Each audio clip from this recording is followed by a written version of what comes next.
Oke, assalamualaikum warahmatullahi wabarakatuh. Salam sukses, salam sejahtera bagi garda terdepan pejuang pangan nasional. Berjumpa kembali dengan Bos Terong Channel, informasi ragam pertanian inovatif, kreatif, dan bermanfaat ya teman-teman. Ini adalah kebun cabai keriting ya teman-teman, dengan luas area 1 hektar. Ini untuk jenis cabai keriting AW Aceh ya teman-teman. Memang ini untuk penanamannya rancu ya teman-teman. Ada yang sudah masa generatif dan masa vegetatif ya teman-teman. Ini jumlah keseluruhan kurang lebih antara 25.000 pohon yang saya tanam di sini. Dan kemudian ada yang usianya 2 minggu, ada yang usianya 1 bulan, 2 bulan, dan ada yang usianya sudah 65 hari atau sudah masuk ke fase generatif atau fase pembuahan ya teman-teman. Tapi untuk penjelasan pada video kali ini saya hanya ingin berbagi tentang bagaimana cara kita menggunakan Beyond M untuk tanaman cabai merah keriting ya teman-teman. Dan tentunya bagi teman-teman yang baru bergabung dan atau baru menemukan channel ini, seperti biasa silahkan like, komen, share, dan subscribe agar channel ini semakin berkembang dan bermanfaat. Nah, ini adalah usia yang sudah 65 hari setelah tanam ya teman-teman. Dan semoga untuk penjelasan kali ini tonton sampai selesai agar teman-teman tidak salah paham dalam proses pengaplikasian Beyond M ya teman-teman.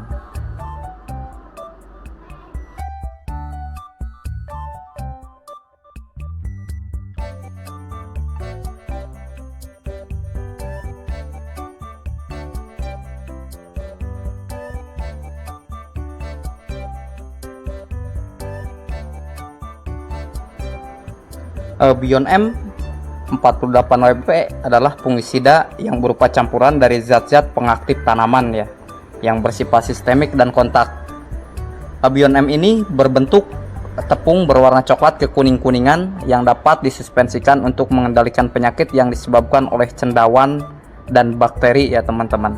Terutama untuk jenis tanaman cabai, kentang, kubis, dan tomat ya teman-teman. Ini untuk Beyond M untuk kita aplikasikan ke tanaman tersebut ya teman-teman. Dan kemudian fungisida Beyond M ini memiliki 2 bahan aktif, yaitu mancozeb 48% dan asibenzolar S-metil yaitu 1% ya teman-teman. Dan kemudian fungsi Beyond M yaitu untuk mengendalikan penyakit antraknosa, patek, busuk buah, busuk kering, busuk basah dan bercak daun, busuk akar, busuk batang, dan busuk daun dan mati pucuk. Ini adalah fungsi daripada Beyond M ya teman-teman. Dan untuk penyakit sasarannya sendiri ya teman-teman, untuk penyakit sasaran yang kita aplikasikan untuk Beyond M ini adalah untuk penyakit cabai ya teman-teman. Itu adalah seperti patek, antraknosa, cendawan api, busuk kering, busuk basah, berdaun, busuk pitopora, busuk akar, busuk batang, busuk daun mati pucuk ya teman-teman. Ini adalah 2 jenis bahan aktif yang bisa mengendalikan penyakit itu semua ya, termasuk daripada asibenzolar S-metil 1% dan mancozeb 48%. Itulah 2 bahan aktif yang terdapat pada Beyond M tentunya ya teman-teman. Oleh karenanya kemudian di kalangan petani ada yang mengatakan bahwa Beyond M ini memang salah satu fungisida paten ya, karena merupakan produk Syngenta yang memang harganya karena memiliki 2 bahan aktif ini cenderung lebih mahal ya. Untuk di daerah saya sendiri ya, ini harganya per 500 gram adalah kisaran antara Rp200.000 ya teman-teman. Bisa teman-teman membelinya di toko online ya, online shop, dan memang harganya meskipun sedikit mahal, tapi ini adalah satu produk yang memang memiliki 2 bahan aktif yang tentunya bisa direkomendasikan untuk seluruh petani tanaman baik pun cabai ataupun terong yang teman-teman miliki ya teman-teman. Dan Beyond M ini ya teman-teman, sebetulnya sebagaimana yang tertera dalam kemasan yaitu hanya untuk pencegahan. Maka dengan demikian Mancozeb tidak bisa menyembuhkan ketika tanaman sudah terkena penyakit. Meskipun di sini tertera 48% Mancozeb itu artinya cenderung jika tanaman cabai kita sudah mengalami penyakit atau sudah terkena penyakit, maka sebetulnya tidak bisa disembuhkan oleh Mancozeb ataupun Asibenzolar S-metil yang 1% ini ya teman-teman. Artinya ini hanya sebagai imun atau kekebalan yang dapat kita aplikasikan sebelum tanaman kita terkena daripada penyakit yang saya sebutkan tadi di atas ya teman-teman, untuk Beyond M ini sendiri ya teman-teman. Meskipun Asibenzolar S-metil ini bersifat sistemik, tapi hal yang sama akan terjadi, yaitu hanya untuk mencegah, bukan untuk mengobati. Ketika tadi yang saya sebutkan tanaman cabai cenderung sudah terkena, maka sekali lagi saya tekankan ini tidak akan sembuh ya teman-teman, meskipun kita menggunakan Beyond M. Inilah pertanyaan yang sering cenderung muncul, sebetulnya penggunaan Beyond M ini untuk apa ya teman-teman. Dan kemudian untuk penyakit patogen busuk daun atau busuk buah termasuk antraknosa, meskipun sudah saya jelaskan tadi di atas, sekali lagi saya tekankan ini tidak akan bisa sembuh ya teman-teman. Dan kemudian sekali lagi saya tekankan kalau saya menggunakan 2 kali dalam seminggu ya teman-teman. Itu tergantung daripada teman-teman. Jika mengaplikasikannya selama 1 minggu sekali silahkan, atau untuk 2 minggu 2 kali silahkan, artinya 1 minggu sekali ya teman-teman. Itulah untuk pengaplikasian Beyond M hanya untuk pencegahan ya teman-teman.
Berapa usia tanaman cabai di penyemaian yang sudah siap ke lahan tanam, dan kemudian tingginya berapa, kemudian akibat daripada kita menanam benih terlalu muda ataupun terlalu tua.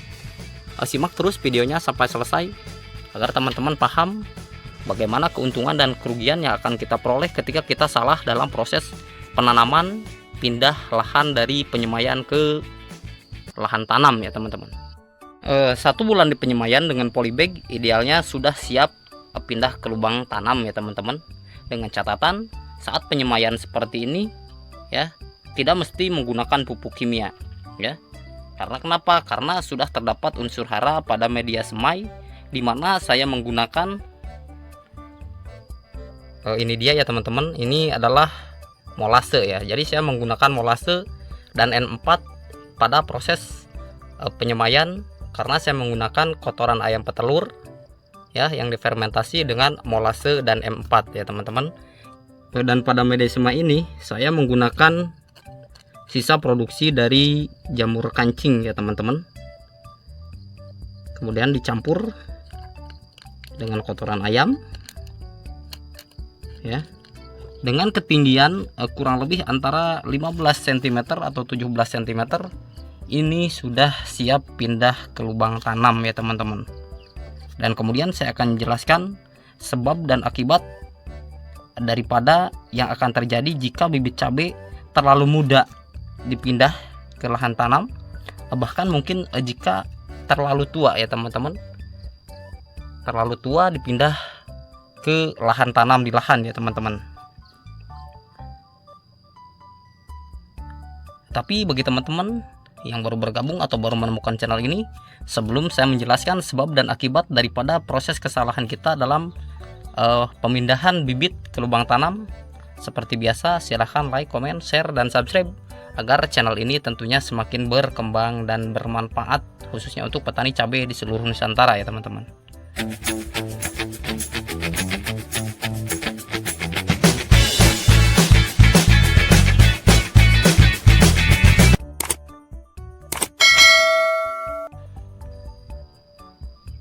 Jika bibit cabai dipindah ke lahan terlalu muda seperti ini ya teman-teman, bisa teman-teman simak ya. Ini kan terlalu muda ya teman-teman. Maka hal pertama yang akan terjadi adalah bibit akan layu dan kemudian mati karena disebabkan perakaran masih rapuh ya teman-teman. Sebagaimana teman-teman simak, ini akarnya kan masih sedikit ya, jadi masih rapuh. Terlebih nantinya pH tanah tidak stabil di lahan atau di bedengan yang teman-teman miliki tentunya ya. Kemudian hal yang kedua yang akan terjadi jika teman-teman terlalu mudah dalam memindahkan bibit ke lubang tanam, ke lahan tanam ya teman-teman. Meskipun tumbuh akan terjadi lingkaran cincin ya teman-teman. Nanti di sini akan terjadi lingkaran cincin ya, setara dengan permukaan tanah pada saat penanaman ya teman-teman.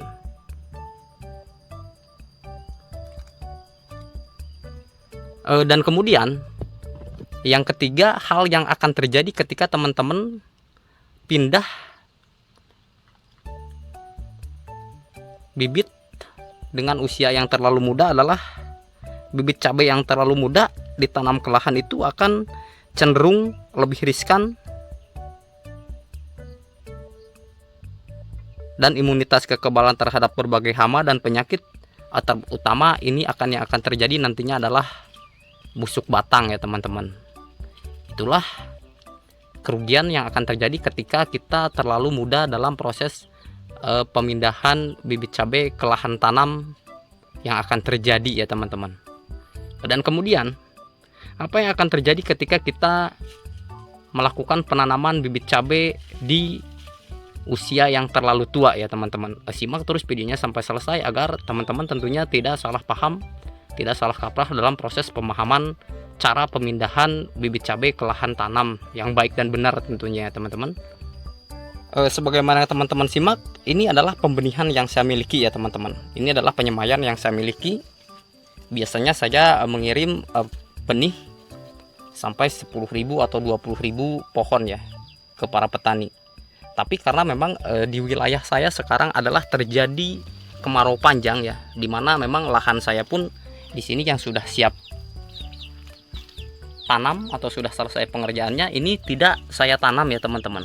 Belum saya tanam, bukan berarti gagal tanam, tapi memang ini kebesaran ya, kemungkinan saya akan semai ulang. Bisa teman-teman simak, ini adalah lahan yang sudah siap tanam. Nah ini dia ya teman-teman, ini lahan sudah selesai dalam proses pengerjaannya. Sudah saya lakukan proses pencangkulan, karena memang di sini sudah prosesnya selesai pun ini terjadi kekeringan ya teman-teman. Bisa teman-teman simak ya, jadi ini belum saya melakukan proses penanaman. Kalaupun itu benih terlalu besar sehingga nanti mungkin saya akan semai ulang untuk proses penanaman di sini. Ini jumlah luas areanya adalah 1237 meter ya teman-teman. Dan benih ini memang terlalu besar ya untuk kita pindah ke lubang tanam. Bisa teman-teman simak. Ini tingginya sudah hampir melebihi antara 60 sampai 70 cm. Ini untuk jenis cabai rawit pelita 8F1 ya teman-teman. Cabai rawit hijau pelita 8F1. Dan kemudian simak ya teman-teman penjelasannya ketika kita melakukan pindah bibit ke lahan tanam dengan usia terlalu tua ya teman-teman. Dengan bibit yang terlalu tua, hal yang pertama yang akan terjadi adalah akar terlalu banyak ya teman-teman. Nah, bisa teman-teman simak, ini akar terlalu banyak ya. Bisa teman-teman simak. Ini banyak sekali. Ya. Sehingga jadi untuk perakaran cabai itu biasanya kalau akarnya terlalu banyak dan terlalu tua seperti ini akar yang ini akan busuk ya teman-teman. Dan pas kita pindah ke lubang tanam, jadi akar yang baru yang tumbuh. Ya teman-teman. Sehingga nantinya jadi pertumbuhan cenderung terhambat ya teman-teman. Cenderung pertumbuhannya lambat. Dan kemudian akibat yang kedua ketika kita melakukan pindah bibit cabai terlalu tua adalah akan tumbuh bunga ya teman-teman. Baru beberapa minggu atau 2-3 minggu setelah pindah ke lahan tanam ternyata langsung muncul bunga dan buah ya teman-teman. Itulah yang kemudian yang akan terjadi ketika kita melakukan pindah bibit terlalu tua ya teman-teman. Dan akhirnya ketika sudah muncul bunga dan buah seperti itu, maka pertumbuhan tanaman cabai ini atau pohon cabai ini cenderung dia akan kerdil ya teman-teman. Pohonnya akan pendek dan kerdil ya teman-teman. Itu akibat yang kedua. Dan kemudian akibat yang ketiga ketika kita melakukan proses pemindahan bibit cabai terlalu tua adalah usia produktif cabai. Ya, usia produktif cabai tidak maksimal dan cenderung nantinya cepat meranggas ya teman-teman. Itulah ketiga kerugian yang ditimbulkan akibat kita pindah bibit cabai terlalu tua ya teman-teman. Nah, kemudian adalah perhitungan yang tepat dan matang dalam proses penyemaian benih dan pengolahan lahan harus benar-benar dijadikan syarat wajib ya teman-teman, agar nantinya pada saat penanaman bibit akan kita tanam tepat ya teman-teman, usianya tepat, umurnya tepat ya, sehingga baik dalam penanaman terong atau penanaman cabai ini tidak sembarangan ya teman-teman. Karena untuk proses penanaman cabai ataupun penanaman terong tidak seperti kita membalikan telapak tangan atau simsalabim seperti apa, karena itu merupakan salah besar ya teman-teman. Karena untuk melakukan proses budidaya tanaman itu tidak asal-asalan ya, harus memang tahapan demi tahapan, step by step, dari mulai pengolahan lahan, kemudian penanaman, perawatan, proses pemupukan ya, bahkan cara panennya pun memang harus baik dan benar agar nantinya kualitas panen dan keuntungan bisa diperoleh oleh seluruh para petani, khususnya tanaman cabai dan terong yang sering saya jelaskan sebelumnya ya teman-teman. Oke, itulah akibat daripada kerugian dan keuntungan pada saat teman-teman pindah ya, memindahkan bibit cabai rawit pelita 8F1 ke lubang tanam, keuntungan dan kerugiannya ya teman-teman. Terima kasih telah menyimak video saya, semoga bermanfaat. Jika ada pertanyaan silahkan di kolom komentar. Bagaimana tata cara kita dalam proses perawatan penanaman cabai rawit pelita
Tadi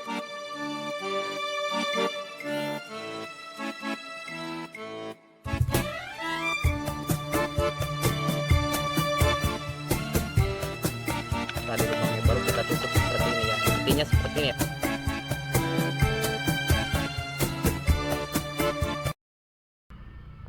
Oke, assalamualaikum warahmatullahi wabarakatuh. Salam sukses, salam sejahtera bagi garda terdepan pejuang pangan nasional. Berjumpa kembali dengan saya Bos Terong, info ragam pertanian inovatif, kreatif, dan bermanfaat ya teman-teman. Oke teman-teman, pada video kali ini saya akan membuat perangkap lalat buah ya teman-teman, dengan menggunakan ikan. Simak terus videonya sampai selesai bagaimana cara kita membuat perangkap lalat buah ya teman-teman, agar teman-teman tidak salah dalam proses pembuatannya ya teman-teman. Tapi sebelumnya saya akan deskripsikan dulu sejenak bagaimana lalat buah itu yang kemudian bisa merusak tanaman atau buah yang teman-teman miliki, baik itu tanaman terong, baik itu tanaman cabai, baik itu tanaman mangga, kemudian tanaman semangka dan lain sebagainya.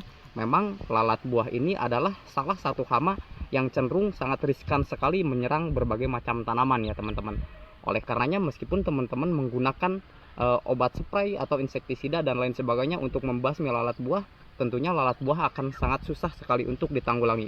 Oleh karenanya video ini saya dibuat khusus untuk para petani yang cenderung ingin mengendalikan hama lalat buah ya teman-teman. Pada video sebelumnya saya sudah membuat perangkap dengan menggunakan yellow trap ya teman-teman. Tapi ada beberapa kekurangan pada yellow trap, cenderung dia harus kita ganti setiap seminggu sekali, dan kemudian kita juga bisa menggunakan perangkap lalat buah yang lain, tapi itu memang kurang efektif ya teman-teman. Yang lebih efektif adalah yang akan saya berikan tutorialnya berikut ini ya teman-teman. Oleh karenanya simak terus videonya sampai selesai. Dan bagi teman-teman yang baru bergabung dan atau baru menemukan channel ini, silahkan like, comment, share, dan subscribe.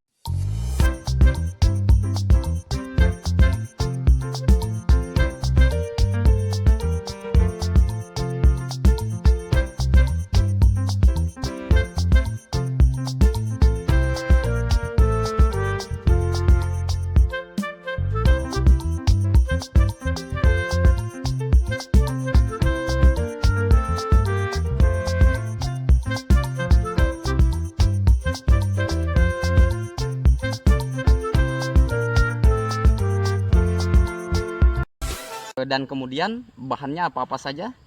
Yang pertama kita menggunakan ikan ya teman-teman.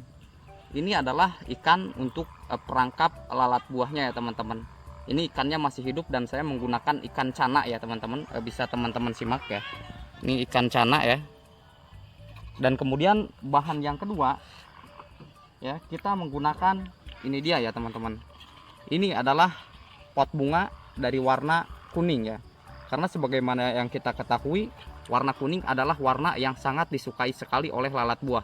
Sehingga nanti lalat buah akan tertarik dengan warna kuning ini ya teman-teman. Dan kemudian kita tidak menggunakan warna yang lain ya teman-teman. Kita hanya menggunakan warna kuning seperti ini. Dan kemudian bahan yang ketiga adalah ini dia ya teman-teman. Ini adalah amoniak cair. Larutan amoniak cair ini bisa teman-teman membelinya bahan ini di toko online ya, di online shop, atau teman-teman bisa membuatnya sendiri. Nanti next ke depan saya akan membuat cara membuat larutan amoniak ya teman-teman. Nanti di lain video ya teman-teman. Oleh karenanya bagi teman-teman yang baru bergabung atau baru menemukan channel ini, silahkan like, comment, share, dan subscribe, dan bunyikan lonceng notifikasinya agar nanti setiap kali saya update video, tentunya teman-teman tidak ketinggalan dengan informasi tentang update video yang saya akan berikan selanjutnya ya teman-teman. Dan kemudian bahan yang ketiga ini dia ya teman-teman. Kita menggunakan botol air minuman kemasan seperti ini ya teman-teman. Ya, ini adalah botol larutan air kemasan yang sudah kosong ya teman-teman. Dan nanti kita akan masukkan larutan amoniaknya ke sini dan ikannya ya teman-teman. Simak terus videonya sampai selesai ya teman-teman. Dan kemudian bahan yang ketiga adalah kita menggunakan ini dia ya teman-teman, bor listrik. Bor listrik ini nanti kita akan gunakan ya teman-teman. Dan bahan yang berikutnya kita menggunakan ini dia ya teman-teman. kita menggunakan spidol, dan yang terakhir kita menggunakan ini dia ya teman-teman, kawat seperti ini, dan tentunya kita juga menggunakan tang seperti ini kawat seperti ini ya teman-teman. Dan terakhir kita menggunakan kompor gas ya teman-teman. Bisa teman-teman simak, bisa menggunakan kompor gas atau bisa teman-teman menggunakan yang lainnya. Yang penting bisa menggunakan sordel listrik atau lain sebagainya, karena kebetulan sordel listrik saya lagi tidak ada ya teman-teman, jadi kita menggunakan kompor gas seperti ini. Oke, simak terus videonya sampai selesai bagaimana cara kita membuat perangkap lalat buah dengan menggunakan ikan ya teman-teman. Yuk. Nah, kemudian kita buka seperti ini ya untuk botol kemasan air minum mineralnya. Lalu kita tempel di sini, kita buat seperti ini ya teman-teman, dengan menggunakan spidol. Nah, sudah. Ini adalah sebagai tanda ya, sebagai tanda untuk kita kasih lubang nantinya ya teman-teman, seperti ini.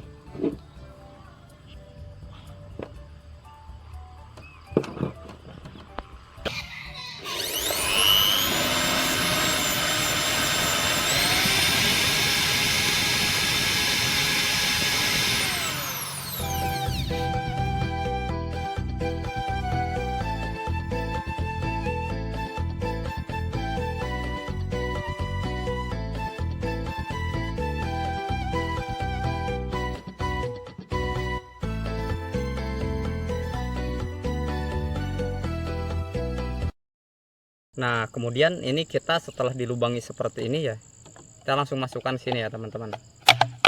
Nah, ini kan ngepres ya teman-teman. Setelah dilubangi baru kita tutup seperti ini ya. Nantinya seperti ini ya teman-teman. Nah, kemudian bisa teman-teman simak, kalau sudah berdiri seperti ini, kita langsung ini ya kita lubangi ya teman-teman. Kita lubangi. Kita nyalakan kompornya. Kita nyalakan kompornya seperti ini.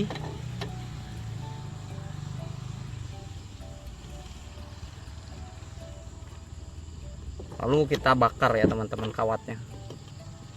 Bisa teman-teman simak. Bakar saja seperti ini. Ini nanti kita lubangin ya teman-teman. Ini kita lubangin di sini sesuai yang teman-teman inginkan ya, untuk lubang serangganya nanti ya teman-teman. Sini ya, seperti ini. Biarkan panas dulu ya teman-teman.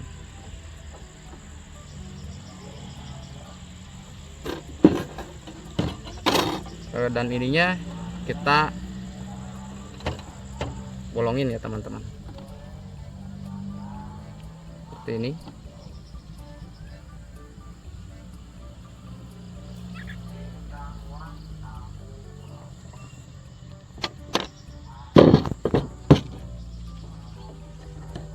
Ini baru kita lubangin ya teman-teman, seperti ini. Ini nanti jumlah lubangnya teman-teman sesuaikan ya, sesuai yang teman-teman inginkan, mau berapa lubang.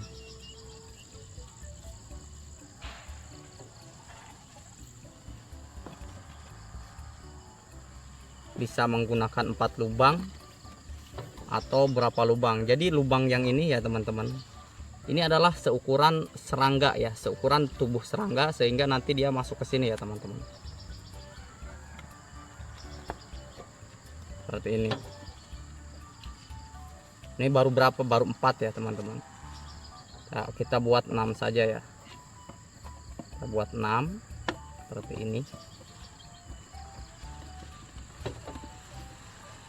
Bisa teman-teman simak lubangnya. Jadi biarkan dia bulat ya, jangan sampai lubang ini tidak bulat ya, karena ini seukuran dari tubuh serangganya itu ya teman-teman. Nah, seperti ini. Kalau misalkan dirasa ingin berapa lubang, ingin 6 atau 8 lubang, disesuaikan ya teman-teman.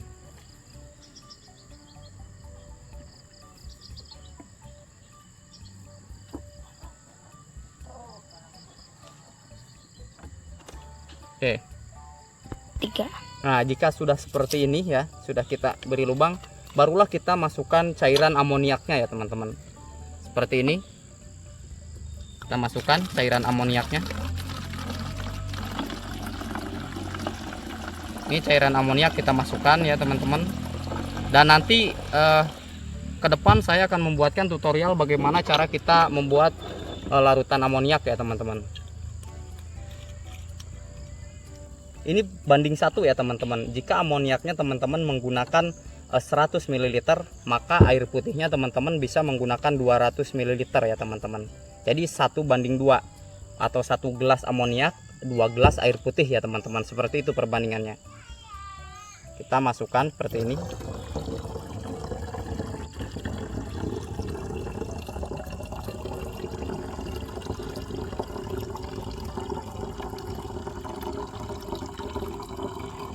Kalau dirasa sudah cukup ya teman-teman, seperti ini, kita stop ya. Inilah larutan amoniak yang akan mengundang serangga untuk masuk ke sini ya teman-teman, dengan ikannya ya teman-teman.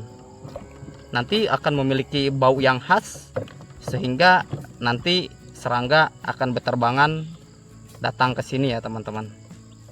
Lalu kita masukkan ikan canaknya ya teman-teman. Untuk ikan ya teman-teman, teman-teman bebas ya, bisa menggunakan ikan apa saja ya teman-teman. Tidak mesti harus ikan canak ya teman-teman. Teman-teman bebas bisa menggunakan apa saja, ikan apa saja, yang penting ikan hidup, ikan basah ya teman-teman. Maksudnya ikan basah seperti ini, jangan ikan asin ya teman-teman. Kita masukkan seperti ini. Oke, kalau sudah kita masukkan seperti itu, barulah ini kita pasang untuk kaitannya ya teman-teman. Jadi ini kita buat bikin kaitan ya teman-teman. Kita seperti ini. Bisa teman-teman simak seperti ini ya. Lalu kita masukkan ke sini. Nah, seperti ini ya teman-teman.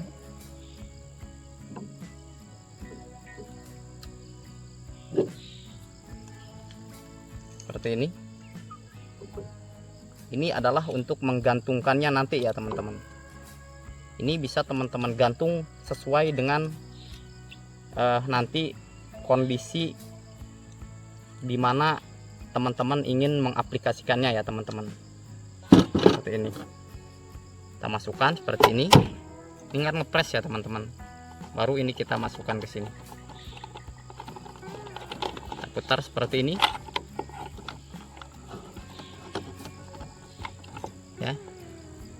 Baru ini kita buat gantungannya ya teman-teman. Seperti ini. Bebas ya, tiketnya nanti bisa digantung di mana saja sesuai daripada teman-teman ingin. Bisa teman-teman simak. Ini jadinya seperti ini ya.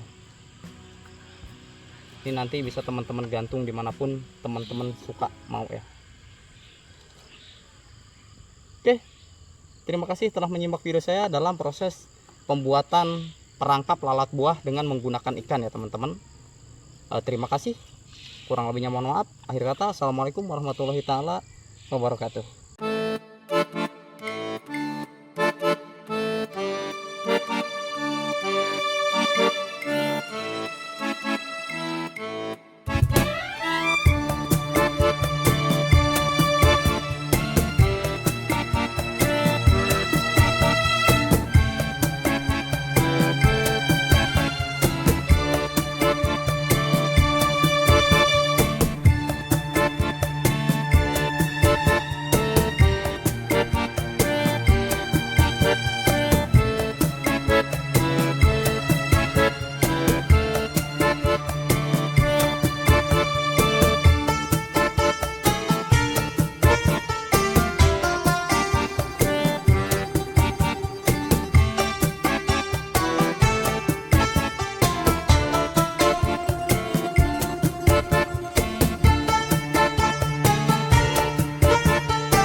walaupun tidak modern, cenderung pertanian kita sederhana, tapi semoga dengan kesederhanaan ini kita bisa mendapatkan hasil yang tentunya maksimal ya teman-teman.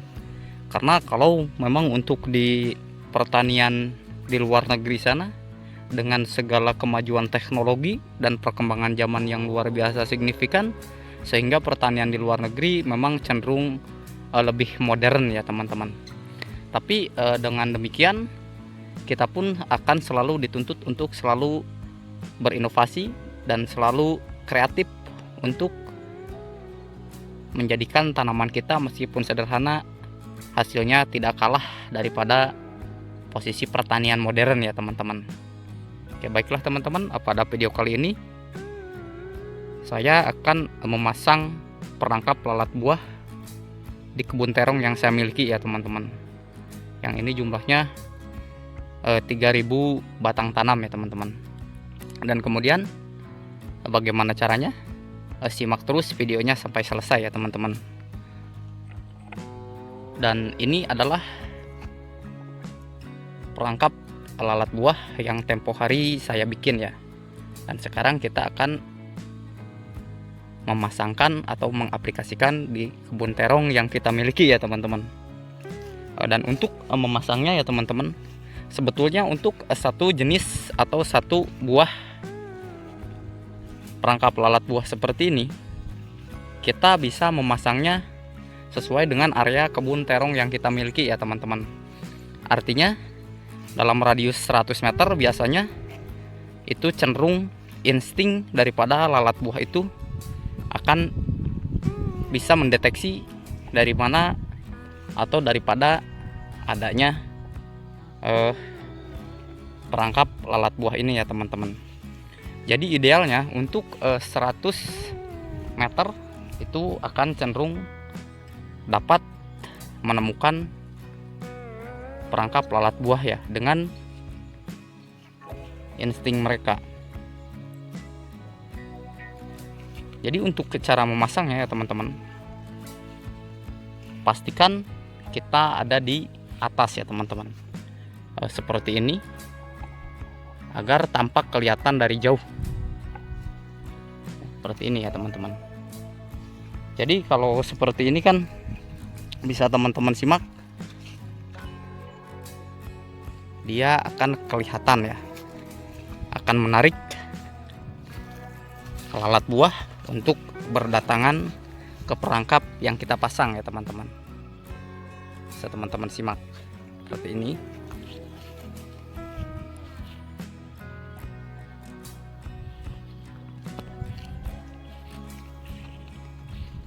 Nah, bagi teman-teman yang baru bergabung atau baru menemukan channel ini, silahkan buka di playlist untuk proses pembuatan daripada perangkap lalat buah yang saya buat ya teman-teman. Karena ini cenderung lebih efisien, lebih tahan lama ketimbang kita menggunakan yellow trap atau menggunakan bahan yang lain ya teman-teman. Termasuk petrogenol, ini akan cenderung lebih tahan lama ya teman-teman.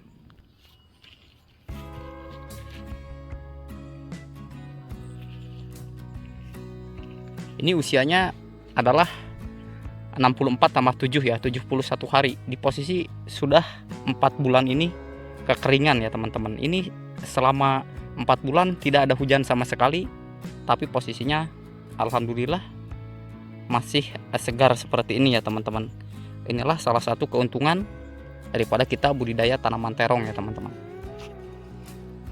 Next minggu depan saya akan mereview hasilnya seperti apa daripada kita mengaplikasikan perangkap lalat buah ya teman-teman.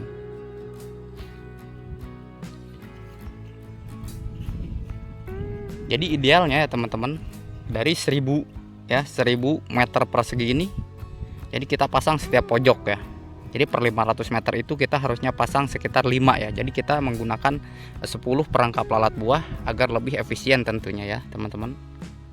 Agar nanti setiap serangga atau lalat buah yang ingin merusak daripada tanaman terong yang kita miliki itu cenderung lebih tertarik ke perangkap lalat buah ini ya teman-teman.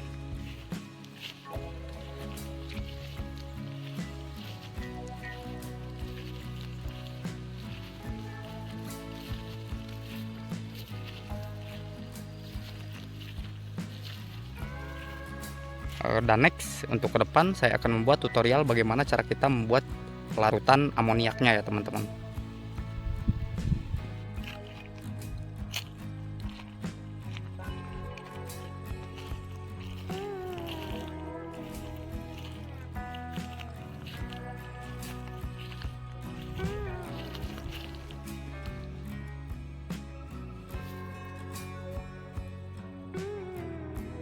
Dan kemudian Bang, bisa nggak kita aplikasikan ke tanaman lengkeng untuk perangkap lalat buahnya?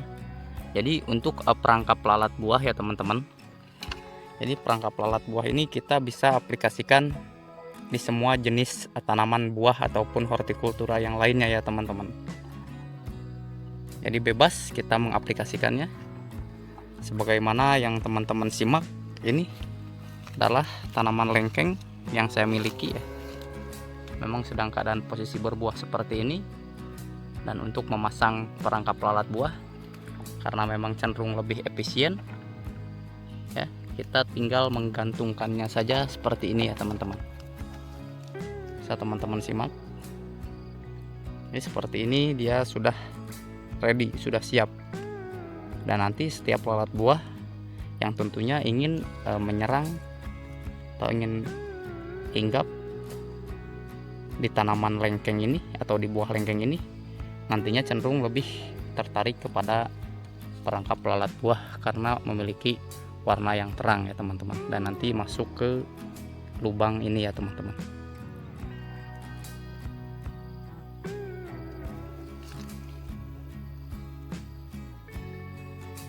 Oke, terima kasih telah menyimak video saya dalam proses pengaplikasian perangkap lalat buah di kebun terong yang saya miliki dan di tanaman lengkeng yang saya miliki.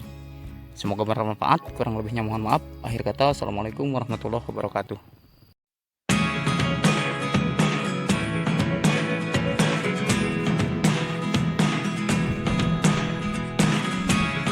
Never really know what's going on. Look at me sometimes like all you want to do is run. Hear me out, hear me out. It's all the things you never show. There are the things I want to know. See. Mengaplikasikan atau memasang perangkap lalat buah di pohon jeruk Bali ya teman-teman. Sebagaimana yang teman-teman simak, ini adalah ulah daripada lalat buah ya teman-teman. Bisa teman-teman simak. Ini daripada penyakit lalat buah, ditimbulkan lalat buah seperti ini ya teman-teman. Ini dia bertelur ya, sehingga buahnya busuk seperti ini. Oke, kita bongkar ya teman-teman. Kita buka dulu buah ini dalamnya seperti apa ya. Dan nanti kita akan obati, kita akan pasang dengan menggunakan perangkap lalat buah ya teman-teman. Oke, kita petik saja ya teman-teman, langsung kita bongkar. Oke, kita bawa seperti ini. Banyak semutnya. Oke, kita bongkar ya. Ini lalat buah ya, akibat lalat buah seperti ini ya teman-teman. Bisa teman-teman simak tuh.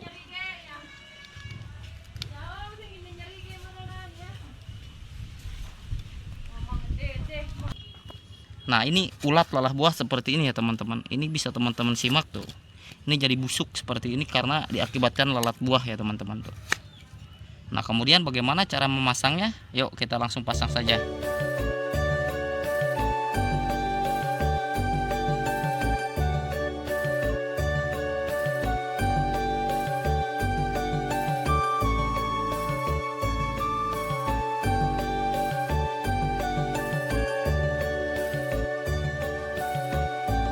Ini radiusnya bisa sampai 100 sampai 200 meter, akan mengundang lalat buah sehingga nanti masuk ya teman-teman ke sini dan akan terperangkap. Ini contoh yang diaplikasikan di pohon jeruk ya teman-teman. Dan kita sekarang akan pasangkan di pohon jambu ya teman-teman.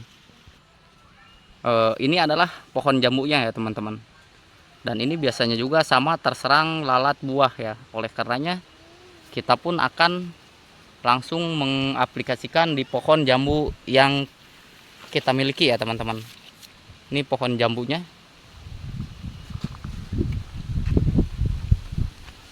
Ini pohon jambunya sedang berbuah ya tentunya teman-teman. Jadi untuk perangkap lalat buah ini kita bisa mengaplikasikannya di berbagai macam tanaman tentunya ya teman-teman. Bisa di tanaman terong, tomat, cabai, jambu atau buah-buahan yang lainnya ya teman-teman.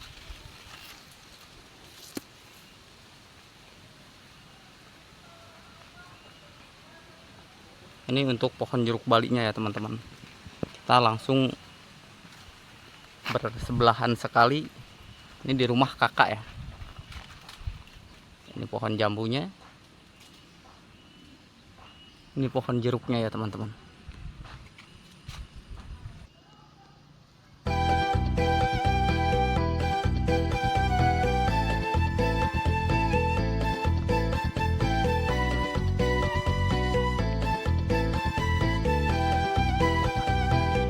Nah, kita pasang di atas satu ya teman-teman. Ini di atas kita pasang satu, di bawah satu ya teman-teman. Agar penanganan daripada busuk buah ini cepat kita tanggulangi ya teman-teman. Ini kalau seperti ini kita bisa jadi gagal panen untuk buah jeruknya ya teman-teman. Jadi spesial untuk para petani jeruk di seluruh Nusantara. Ini adalah alternatif yang luar biasa bagi teman-teman petani jeruk semua, agar teman-teman dalam budidaya jeruk berhasil ya teman-teman, dan tanpa kena lalat buah. Ini disengat lalat buah semua ya teman-teman tuh. Ini otomatis ini sudah gagal panen dan tidak akan tumbuh sempurna ya teman-teman. Ini hampir setiap buah itu rata-rata semua sudah terindikasi daripada lalat buah ya teman-teman. Memang lalat buah ini tidak bisa dispray dengan menggunakan berbagai macam jenis insektisida atau obat apapun ya. Tidak bisa diobati dengan menggunakan cara apapun kecuali dengan menggunakan ini dia ya teman-teman. Next, ini 1 minggu ke depan saya akan mereviewnya untuk teman-teman bagaimana hasilnya, ataukah dapat berapa atau masuknya berapa ekor untuk masuk ke dalam perangkap lalat buah ini ya teman-teman. Oleh karenanya bagi teman-teman yang baru bergabung atau baru menemukan channel ini, silahkan like, comment, share, dan subscribe agar tentunya channel ini semakin berkembang dan bermanfaat ya teman-teman.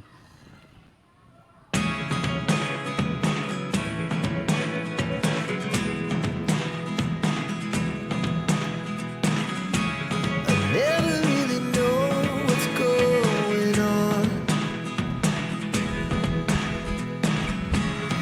Look at me sometimes like all you want to do is run. Hear me out,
Jadi itulah kenapa kemudian pohon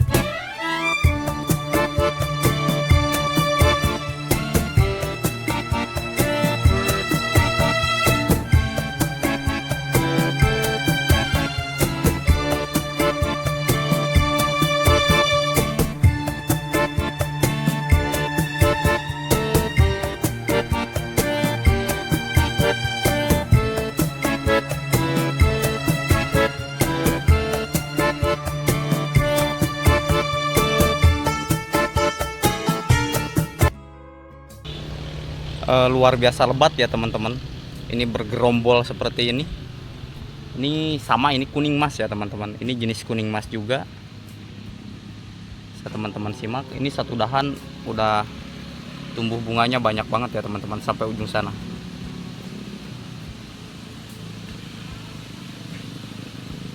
Bisa teman-teman simak.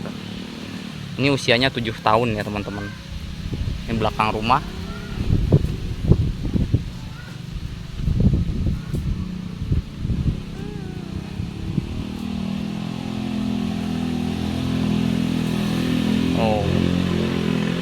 Sampai bergerombol seperti ini ya. Memang untuk kuning mas ya teman-teman, di daerah saya memang cocok sekali ya teman-teman. Luar biasa bagus.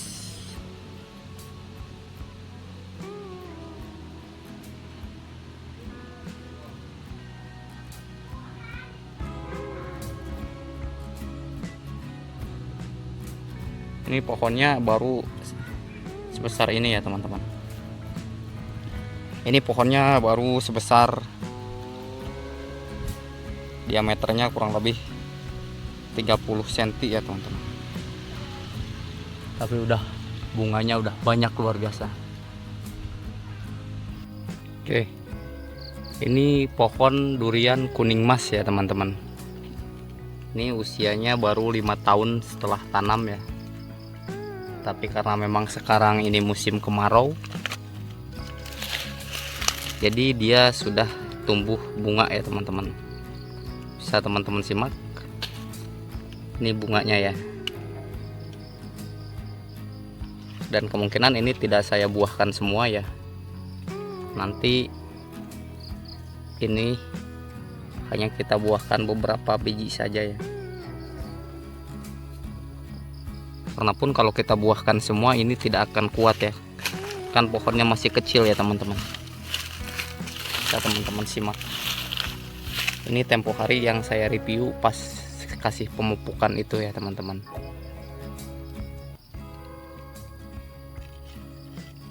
Oke, kita ke pohon yang di atas ya. Pohon durian yang di atas yang sedang kekeringan ya teman-teman. Nah, alhamdulillah kita tiba di pohon yang atas ya teman-teman. Ini adalah jenis durian yang saya miliki. Ini adalah jenis durian bawor ya teman-teman. Untuk proses pemupukan nanti di akhir video saya akan menjelaskannya kembali, karena sebetulnya untuk proses perawatan penanamannya untuk proses durian ini sudah saya update di video sebelumnya ya teman-teman. Ini adalah usia durian ini, saya sudah menanamnya dari tahun 2016 ya teman-teman. Berarti sekarang sudah hampir tahun 2023 ya teman-teman. Ini sudah mulai berbuah tentunya.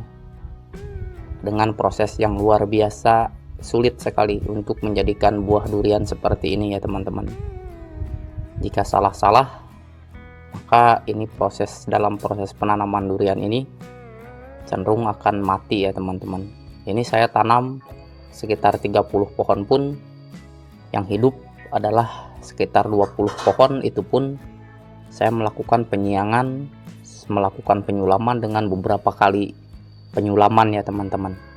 Karena cenderung di daerah saya adalah sulit untuk air untuk penyiraman ya teman-teman.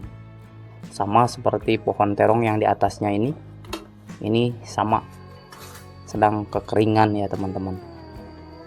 Bagaimana teman-teman simak ya, ini meskipun di bawah, dahan yang bawah ini sudah tumbuh buah seperti ini, sama seperti yang tadi durian kuning emas ya teman-teman.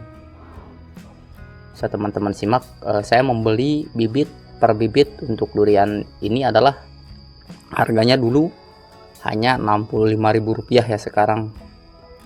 Dan untuk sekarang harga bibit untuk durian ini adalah ngitungnya per senti ya teman-teman. Kalau di daerah saya per senti, 1 senti itu adalah Rp10.000, berarti tinggal dikalikan saja. Kalau tingginya 150 cm berarti Rp150.000 ya teman-teman. Itulah bibit durian ya teman-teman. Memang harganya cenderung mahal ya teman-teman. Dan bisa teman-teman simak, ini adalah buah durian, hasil daripada selama ini saya berjibaku dengan berbagai macam kendala dan rintangan dalam proses penanamannya. Tapi memang jika melihat seperti ini, teman-teman pasti ingin menanam durian tentunya ya teman-teman. Memang prosesnya luar biasa, sangat sulit, sama seperti kita mengurus bayi ya teman-teman untuk durian. Salah pengairan, salah pemupukan itu akan cenderung mengakibatkan hal yang sangat merugikan untuk pertumbuhan durian ini sendiri ya teman-teman. Terlebih memang di daerah saya memang sudah hampir 4 bulan ini tidak ada hujan ya teman-teman. Oke, kita lanjut ke pohon durian musangking ya teman-teman. Ini adalah pohon durian musangking ya teman-teman. Bisa teman-teman simak. Ini tingginya kurang lebih antara sekitar 6 meter ya ke atas. Dan untuk percabangannya, untuk dahannya ke pinggir, ini 4x4 ya teman-teman. 4 meter ke kanan, 4 meter ke kiri. Dengan jumlah buah, saya buahkan biasanya untuk satu pohon ini hanya sekitaran 20 biji ya teman-teman. Dengan saya menyetek dari awal bahwa bunganya tersebut saya setek, saya buang sebagian, dan kemudian jadilah buah seperti ini ya teman-teman. Karena kenapa? Karena kalaupun saya buahkan semua ya teman-teman, ini akan cenderung hasilnya lebih jelek ya teman-teman, atau cenderung tidak bulat ya teman-teman. Bisa teman-teman simak ya, ini hasil daripada durian yang saya miliki ya teman-teman.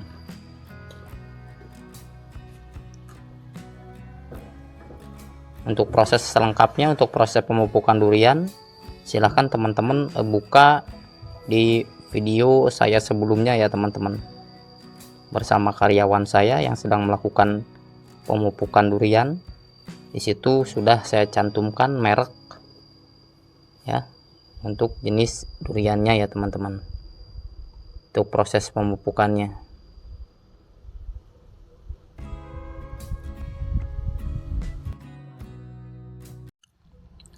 Ini musangking jenis kaki 3 ya teman-teman. Ini kakinya di bawah itu 3, artinya cenderung lebih kokoh ya teman-teman. Jadi saya memiliki pembenihan itu di rumah, ada yang durian berkaki 4 dan berkaki 3 ya teman-teman. Dan bisa disesuaikan untuk pelanggan mau bibitnya yang kaki 1 atau kaki 2 atau kaki 3, kaki 4, dan harganya pun cenderung akan lebih mahal sesuai dengan keinginan para pelanggan untuk pemilihan bibit ya teman-teman.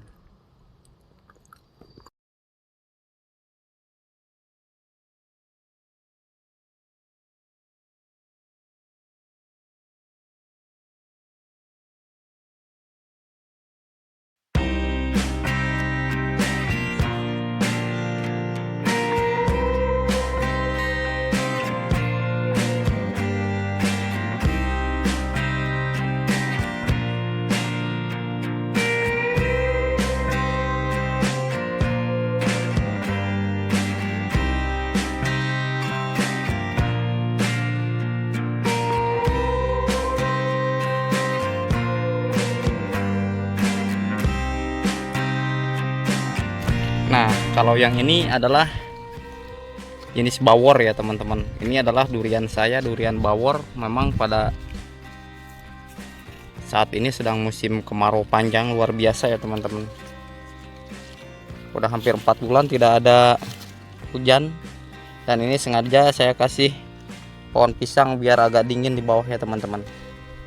Dan untuk melakukan pengairan pun memang susah ya teman-teman. Bagaimana teman-teman simak, tapi untuk saat ini posisinya masih aman ya. Ini saya tanam 2018 ya teman-teman. 2018, sekarang 2023, berarti ini sudah hampir 5 tahun. Tingginya sudah lumayan ya teman-teman. Meskipun cenderung agak layu daunnya ya, karena memang kekurangan air ya teman-teman. Ini adalah lahan yang biasa saya tanamin terong itu ya teman-teman. Kita ke tanaman durian ya, yang satunya lagi. Ini adalah durian jenis Sunan ya teman-teman. Ini tadinya saya bukan durian Sunan yang saya tanam di sini. Saya tanam di sini durian oce atau duri hitam ya. Karena mati, kemudian saya menyulamnya, saya menggantinya dengan jenis Sunan ya teman-teman. Sama saya kasih pohon pisang biar nanti dia tumbuh dan terasa dingin di bawah ya teman-teman. Ini malah justru penyulamannya beda dengan bower yang tadi ya teman-teman. Ini cenderung lebih ke 2020 ya. Ini baru usianya sekitar 3 tahun, tapi tingginya sudah hampir ada 3 meter ya teman-teman. Ini dari polybag ya bibit. Jadi kita pada saat penanaman ya teman-teman, saya jelaskan untuk proses penanaman durian terlebih dahulu ya. Sebetulnya saya sudah review di video saya sebelumnya ya. Jadi pas kita penanaman, kita buka polybag dari bibit durian ini, kita di lubang tanam itu saya per karung, satu karung untuk satu pohon ya, untuk satu lubang, menggunakan satu karung kotoran hewan ya. Dan kemudian kita menggunakan sekam bakar, dolomit, puradan, kemudian Posca, SP36 dan NPK ya, dengan dosis disesuaikan tentunya ya teman-teman. Oleh karenanya maka memang pertumbuhannya jadi bagus seperti ini ya teman-teman. Dan untuk proses pemupukannya saya biasanya melakukan per 3 bulan sekali ya. Per 3 bulan sekali kita melakukan pemupukan dengan menggunakan NPK 1616 ya teman-teman. Dan kemudian kalau untuk pupuk kandang itu sendiri biasanya saya pun sama melakukannya per 3 bulan sekali ya, untuk penyusulan daripada pemberian pupuk kandangnya ya teman-teman. Kemudian kita lihat, kita sesuaikan dengan jenis hamanya ya teman-teman. Dan untuk durian pun sama, saya menggunakan Abasel atau Demolis ya untuk proses penanganan hamanya ya teman-teman. Dan biasanya untuk kulitnya ya teman-teman, untuk kulit pohon durian ini biasanya dia terdapat jamur upas ya teman-teman. Kita coba cari ya jamur upas seperti apa bentuknya ya teman-teman. Nah ini dia ya teman-teman. Ini adalah contoh jamur upas ya teman-teman. Jamur upas pada pohon durian ya teman-teman. Bisa teman-teman simak. Jadi jamur upas ini biasanya kalau sudah menyerang seperti ini dahannya akan mati ya teman-teman. Dahannya akan meranggas dan kemudian mati ya. Bisa teman-teman simak tuh. Ini udah meranggas ya teman-teman. Ini jamur upas ini memang berbahaya ya teman-teman. Dan kemudian bagaimana bang cara mengendalikannya? Untuk cara mengendalikan jamur upas ya teman-teman, teman-teman bisa menggunakan kapur pertanian ya, dolomit dicampur dengan fungisida, langsung dicatkan saja ke sini ya teman-teman. Kita menggunakan kuas, lalu kita aplikasikan atau kita tempelkan kuas tersebut ke sini ya teman-teman. Setiap pohonnya bisa ya teman-teman. Untuk penjagaan pun atau untuk mencegah pun itu bisa ya teman-teman, dengan menggunakan kapur pertanian dicampur dengan fungisida ya. Bebas teman-teman mau menggunakan fungisida apapun, bisa menggunakan antrakol atau merek yang lain ya teman-teman. Dan ini adalah salah satu hama yang cenderung memang sangat berbahaya sekali untuk tanaman durian ya teman-teman. Terlebih ini memang sedang memasuki fase pembuahan ya teman-teman. Durian kuning mas ya teman-teman. Bisa teman-teman simak.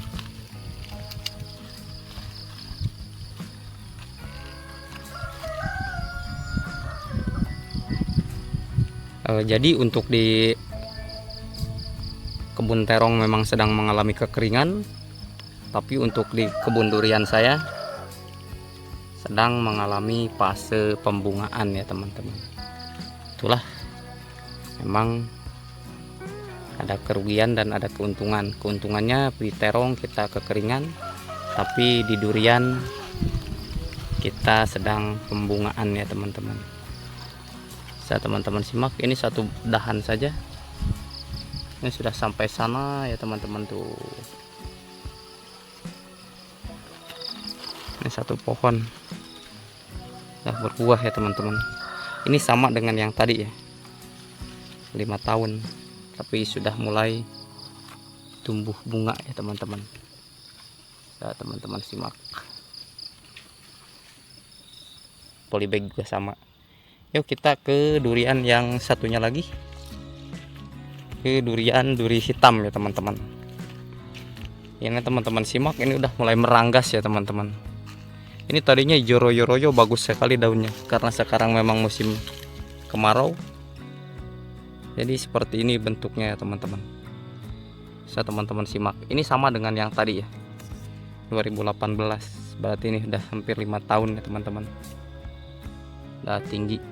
Kalau yang tadi kan yang kuning mas itu sebetulnya saya tanam tuh sama ya, di waktu yang sama, tapi memang kalau kuning mas untuk daerah saya cocok sehingga dia sudah mulai berbuah ya teman-teman. Next kita ke durian hitam yang satunya lagi ya, atau durian oce. Kita jalan ke sini teman-teman. Satu penanaman yang sama. Ya ini dia teman-teman. Ya, ini oce, duri hitam. Sama, ini 2018, usianya sekitar 5 tahun, dan saya kasih gerbong pisang biar dingin ya teman-teman. Dan ini di atasnya adalah pohon terong saya, kebun terong yang saya miliki ya teman-teman. Kita langsung ke tanaman lengkeng yang saya miliki ya teman-teman. Sengaja video kali ini saya hanya jalan-jalan saja ke kebun, melihat-lihat kondisi daripada tanaman yang memang cenderung sedang mengalami kekeringan ya teman-teman. Sesuai dengan yang saya review di video saya sebelumnya, bahwa jangankan untuk tanaman, untuk kebutuhan sehari-hari pun rumah tangga kita tidak ada air ya teman-teman. Ya ini dia pohon lengkeng ya, yang tempo hari saya review, dan saya sudah melakukan tutorialnya bagaimana cara agar lengkeng itu senantiasa berbuah lebat seperti ini sepanjang tahun ya. Karena sekali lagi saya jelaskan bahwa memang untuk tanaman lengkeng adalah salah satu tanaman tanpa musim, tanpa mengenal musim ya teman-teman. Dia cenderung lebih selalu berbuah sepanjang waktu ya teman-teman, atau setiap musim. Oh teman-teman simak, ini adalah jenis lengkeng madu ya teman-teman. Ini sudah berbuah. Ini setiap 6 bulan sekali sepanjang tahun dia akan tumbuh bunga baru ya teman-teman, seperti ini. Dan untuk hamanya, penanggulangannya sebetulnya kalau lengkeng itu codot saja ya teman-teman, karena saya tidak melakukan penyepraian pun. Ini saya tidak melakukan penyepraian, tapi memang udah tumbuh bunga ya seperti ini, atau pentil buah seperti ini. Oh bisa teman-teman simak ya. Ya begitulah teman-teman, dengan kondisi kekeringan seperti ini. Ini cabai kaliber, jumlahnya di bawah ini 2000 pohon, semuanya kekeringan ya teman-teman. Dan ini tidak saya urus sampai sana, tadinya ini kaliber yang tempo hari saya review. Dan ini adalah pohon alpukat ya. Ini pohon alpukat di tahun yang sama, penanaman yang sama. Usianya udah hampir 5 tahun dan tinggi banget ya teman-teman. Di pinggirnya sesuai dengan saya review, ini adalah budidaya pokak ya teman-teman. 100 pohon di pinggiran dari ujung sini sampai ke ujung sana.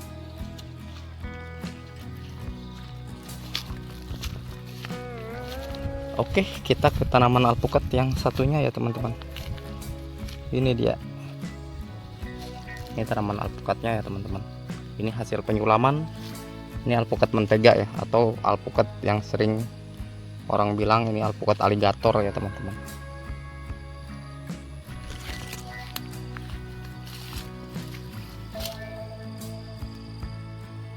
Sebetulnya di atas sana masih ada ya teman-teman. Untuk pohon duriannya di atas sana masih ada banyak. Di atas di sana. Karena saya tanam durian itu di sini di atas sana. Kemudian yang di dekat rumah pohon pete, pohon durian, alpukat. Dan ini adalah stok saya teman-teman. Ini stok pupuk kandang yang saya miliki untuk di lokasi pertama yang di sini ya. Untuk di rumah dan di lokasi ketiga itu lain lagi. Ini hanya stok di sini. Jadi ketika ingin melakukan penanaman ulang nantinya kita fermentasi dan kita baru melakukan penanaman ulang baik itu terong ataupun cabai. Ini baru setinggi ini ya teman-teman. Kuning mas. Tidak terlalu tinggi, paling 3 meter ya teman-teman. Memang untuk kuning mas itu daunnya luar biasa ya, besar-besar, beda dari bentuk daun bawor atau oce duri hitam. Untuk jenis kuning mas ini memang daunnya lebar-lebar dan besar-besar ya teman-teman. Ini cocok sekali di daerah saya teman-teman. Kalau ini masih di pembenihan ya teman-teman, masih di pembenihan belakang rumah. Ini duri hitam. Ini saya beli tingginya 1 meter. Saya beli harganya 400.000 ya teman-teman. Karena ini kaki 4, kaki 4 ya teman-teman. Ini kaki 4, 1, 2, 3, 4 ya teman-teman. Ini 400.000 1 meter ya untuk oce atau duri hitam. Sedangkan di pinggirnya ini adalah bawor ya teman-teman. Ini murah ya teman-teman. 1 meter 50 tingginya. Ini hanya 200.000 ya teman-teman. Ini adalah lahan yang kekeringan di belakang rumah.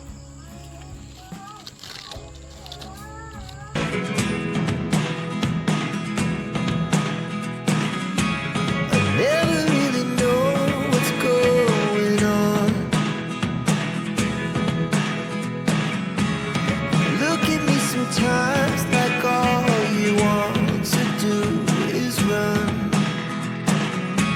Hear me out, hear me out.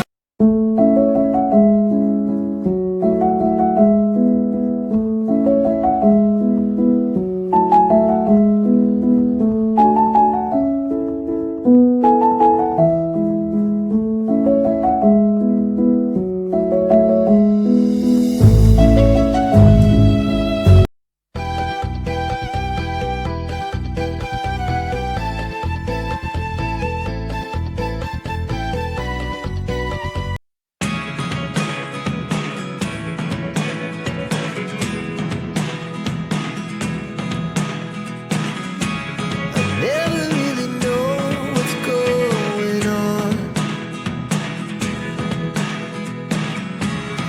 Look at me sometimes like all you want to do is run. Tonton videonya sampai selesai bagaimana cara kita menanggulangi berbagai macam ulat yang kemudian akan menyerang tanaman terong di usia 21 hari setelah tanam ya teman-teman. Dan kemudian fungsi rumput ini setelah dikoret nanti peruntukannya untuk apa? Simak terus sampai selesai. Dan kemudian dosisnya berapa untuk insektisida ini agar nanti tanaman terong yang teman-teman miliki terhindar dari berbagai macam penyakit ulat ya teman-teman. Pencegahan hama yang menyerang cenderung lebih baik ketimbang nantinya ketika tanaman kita terserang lebih banyak penyakit ya teman-teman. Cegah sejak dini, sejak awal agar nanti pertumbuhan terong yang teman-teman miliki cenderung maksimal dan bagus ya teman-teman. Tujuan saya adalah semoga ilmu yang saya kuasai kemudian bisa teman-teman menirunya ya teman-teman, agar nantinya tingkat keberhasilan tanaman terong cenderung jauh lebih menguntungkan dan lebih subur ya teman-teman. Oleh karenanya simak terus video ini sampai selesai agar teman-teman paham bagaimana cara kita proses perawatan terong di usia 21 hari setelah tanam ya teman-teman.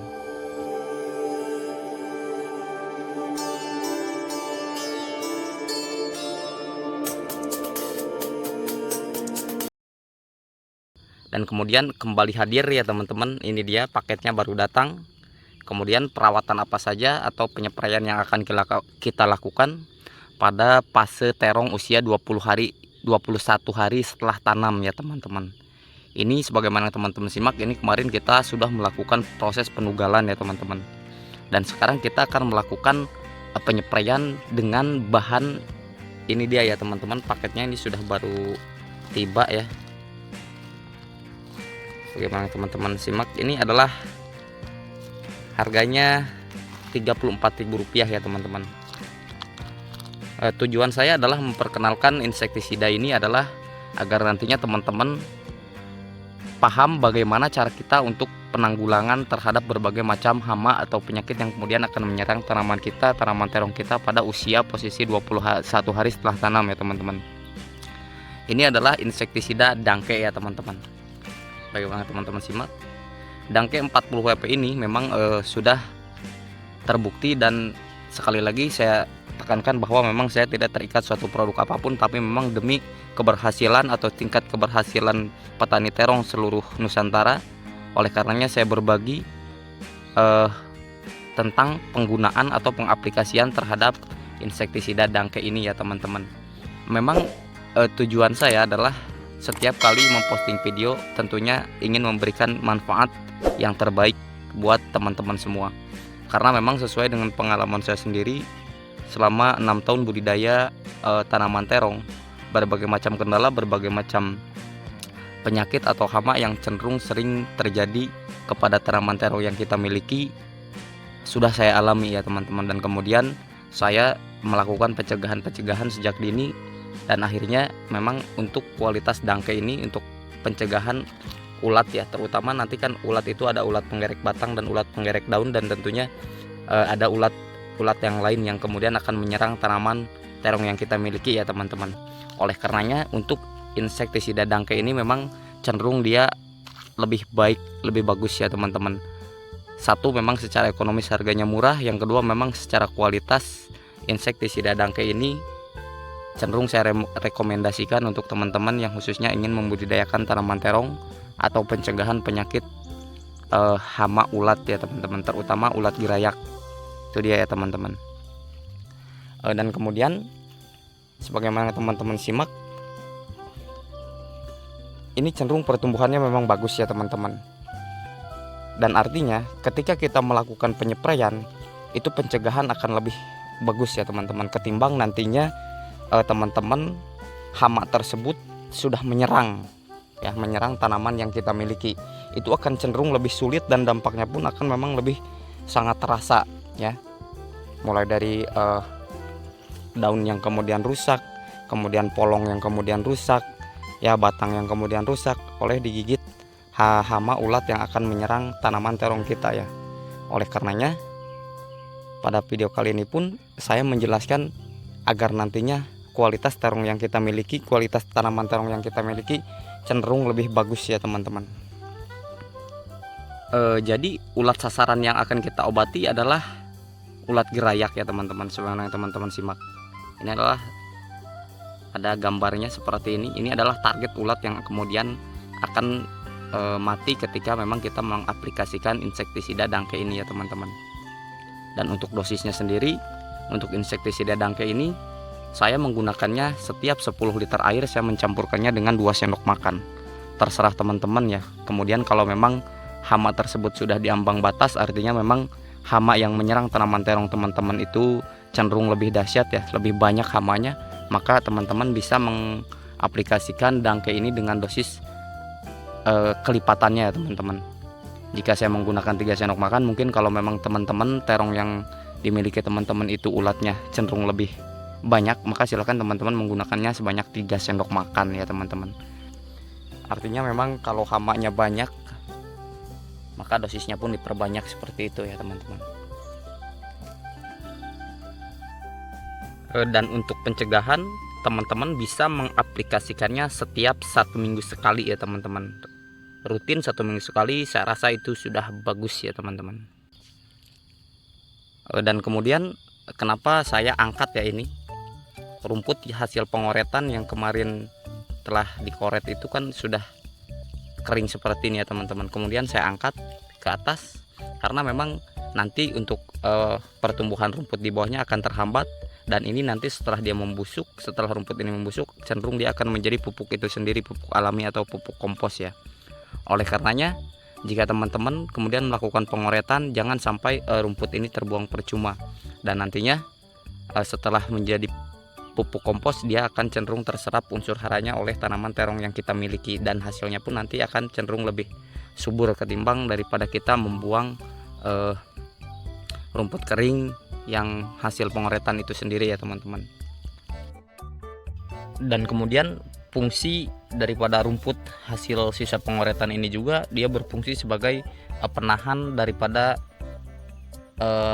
air ya teman-teman, sehingga kelembapan itu akan senantiasa terjaga, dan nantinya kelembapan itu akan terserap oleh tanaman terong ini ya teman-teman. Karena memang untuk daerah saya sekarang posisinya memang musim kemarau, dan memang saya tekankan tanaman terong adalah tanaman yang memang cenderung dia tahan terhadap cuaca panas ya, atau cuaca ekstrim sekalipun ya teman-teman, karena kita tidak perlu melakukan penyiraman secara setiap hari ya teman-teman, karena memang 1 minggu sekalipun ketika tidak ada cadangan air, maka tanaman terong ini akan tetap tumbuh subur ya teman-teman. Itulah dia memang keuntungan yang kemudian kita peroleh daripada sisa rumput hasil pengoretan ini ya teman-teman. Dan kemudian untuk petani pemula ya teman-teman, petani pemula memang untuk budidaya tanaman terong cenderung lebih menguntungkan ketimbang kita menanam tanaman yang lain ya teman-teman. Karena memang untuk petani pemula pun saya rasa ketika ingin memulai agribisnis dengan membudidayakan tanaman terong seperti tanaman terong yang saya miliki, cenderung cara perawatannya memang lebih mudah ya teman-teman, dan secara biaya produksi pun memang cenderung lebih murah ya teman-teman. Jadi bagi teman-teman yang ingin mencoba budidaya agribisnis dalam proses penanaman tanaman terong, silahkan bertanya di kolom komentar atau ikuti perkembangan channel Bos Terong Channel, agar setiap kali update video teman-teman tidak ketinggalan terhadap informasi-informasi apa saja yang kemudian senantiasa saya bagikan di channel Bos Terong ya teman-teman. Dan memang pengalaman itulah yang kemudian akan menjadikan ilmu yang sangat berharga di saat kita ingin memproses atau membudidayakan berbagai macam jenis tanaman ya teman-teman. Jadi bagi teman-teman memang kalau belum mencoba dalam proses budidaya tanaman apapun, kita cenderung meraba-raba ya teman-teman. Tapi ketika memang sudah melakukan proses terjun langsung di produksi di lapangan, maka itu pengalamannya pun akan semakin bertambah, sehingga nantinya berbagai macam penyakit, berbagai macam cara penanggulangan terhadap tanaman yang kita miliki itu akan cenderung lebih kita kuasai ya teman-teman.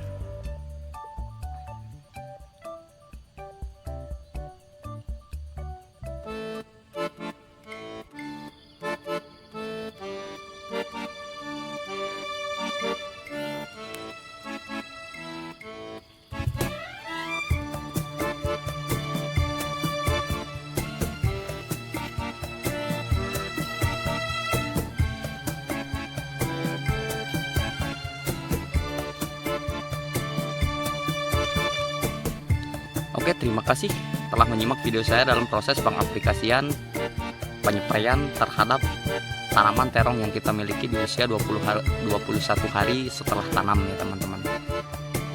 Semoga bermanfaat. Kurang lebihnya mohon maaf. Kalau ada pertanyaan silahkan di kolom komentar bagaimana tata cara kita dalam proses budidaya tanaman terong khususnya ya teman-teman. Dan bagi teman-teman yang baru bergabung atau baru menemukan channel ini, silahkan like, comment, share, dan subscribe agar tentunya channel ini semakin bermanfaat bagi banyak orang yang ingin terutama memulai agribisnis dengan budidaya tanaman terong, terutama jenis terong ungu ya teman-teman. Karena memang pengalamanlah yang kemudian akan cenderung memberikan ilmu yang berharga terhadap nantinya proses penanaman terong yang kita miliki ya teman-teman. Akhir kata, assalamualaikum warahmatullahi taala wabarakatuh.